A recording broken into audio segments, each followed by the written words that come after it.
MP হওয়ার পরের দিন দেখবেন যে অনেক মানুষ নাই বাউফল থানায়, তার কারণ আমি যেটাকে অপছন্দ করি সে সমস্ত মানুষ বাউফল থানায় থাকতে পারবে না। যুদ্ধ করতে হয়েছে একজন নব্য রাজাকারের সাথে, যারা আমার মামাদের ইজ্জত মারছে, যারা আমার মায়ের ইজ্জত মারছে, যারা আমার বোনের ইজ্জত মারছে। এই আওয়ামী লীগ আমলেও আমরা বিদ্রোহ ঘোষণা করছি। বিএনপি একটা বড় দল বাংলাদেশের, এবং আমি একজন মুক্তিযোদ্ধা, আমি রিয়েল মুক্তিযোদ্ধা। অন্যরকম মুক্তিযুদ্ধ হিসেবে আমি জানি না, আমি ভারতে ট্রেনিং দিয়ে মুক্তিযুদ্ধ করিয়ে আসছি। ওদের স্বপ্ন পূরণে পাশে থাকতে পেরে আমরা গর্বিত। আমি বাংলাদেশের মুক্তিযোদ্ধা না, যে পরের ঘরে টাকা চুরি করিয়া ডাকাতি করিয়া মুক্তিযুদ্ধ হয়েছি, সেই মুক্তিযোদ্ধা না। আমি একজন মুক্তিযোদ্ধা। আমার এখন প্রতিদ্বন্দ্বিতা একজন রাজাকার। একজন মুক্তিযোদ্ধা একজন রাজাকারের সাথে পাল্লাতে হয়, এটা কোন আইনে আছে? এই রাজাকাররা 1971 সালে বাংলাদেশকে রাজাকাররা ছিল আর্মি পাকিস্তানের পক্ষে, তারা ছিল পাকিস্তানের পক্ষে। আমাদের দেশের মা বোনদেরকে ইজ্জত হরণের জন্য তারা নিয়ে যাইত সেখানে মনোরঞ্জনের জন্য, এবং 30 লক্ষ লোকের শহীদ করছে এরা। সুতরাং এদেরকে ভোট পাওয়ার কোনো অধিকার আছে? যদি না থাকে তাহলে আপনাদের কাছে ভোট চাই। ভোট চাই আমার জন্য না, ভোট চাই আপনাদের জন্য। আপনারা শান্তিতে থাকবেন, শান্তিতে থাকতে পারেন না, আপনারা শান্তিতে থাকবেন, আপনারা ভালো থাকবেন, আপনারা সুস্থ থাকবেন ইনশাল্লাহ। তারেক রহমান যদি আজকে প্রেসিডেন্ট হয় তাহলে আপনারা শান্তিতে থাকবেন, একেবারে শান্তিতে থাকবেন ইনশাল্লাহ।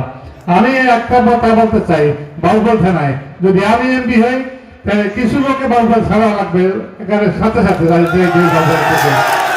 আমি এমপি হওয়ার পরের দিন দেখবেন যে অনেক মানুষ নাই বাউফল থানায়, তার কারণ আমি যেটাকে অপছন্দ করি সে সমস্ত মানুষ বাউফল থানায় থাকতে পারবে না। কথায় অল্প কথা শেষ করতে মা আপনার কোনো শীত করে না, আমার কম শীত করে, আমার খুব ভালো লাগে না এদের বক্তব্য শুনে। আমার খুব খুব কষ্ট হয় যে সামনে মানুষগুলোর বসা, কিন্তু এরা বক্তব্য গাজের গীতের মতো আরম্ভ করে। আমি এই নির্বাচনে আসছি একটা কারণে, যে জীবনে অনেকবার আমি দাঁড়াইতে পারি নাই, একটা কারণে যে আমার সাজা ছিল।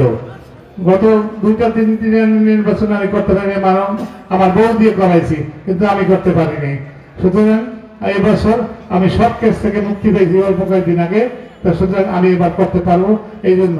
কিন্তু আমার বয়স কম নাই, এখানে আমার বয়সের বেশি বয়স বোধহয় কেউ নাই। সুতরাং আমি আপনাদেরকে বলতে চাই, আমি একজন বয়স্ক মানুষ, আর আমার এখন যুদ্ধ করতে হয়েছে একজন নব্য রাজাকারের সাথে, যারা আমার মামাদের ইজ্জত মারছে, যারা আমার মায়ের ইজ্জত মারছে, যারা আমার বোনের ইজ্জত মারছে। এই আওয়ামী লীগ আমলেও আমরা বিদ্রোহ ঘোষণা করছি। তখন আমরা 1973 সালে আমি এই 7 বছর পড়াইছিলাম, 1973 সালে 7 বছর পড়াইছিলাম। কিন্তু এখন আমরা বলছি যে আমরা আওয়ামী লীগ আমাদের কোনো শত্রু না, আওয়ামী লীগের শত্রু না, কেউই শত্রু না। যারা এদেশে ভালো মানুষ থাকবে তারা সে দেশ দল করুক, তারা আমাদের বন্ধু, আমাদের ভাই, আমরা তাদেরকে গ্রহণ করব। আর যারা শত্রু, যারা খারাপ করবে তারা ইনশাল্লাহ দেশ পাবে, এইটাই ফাইনাল কথা।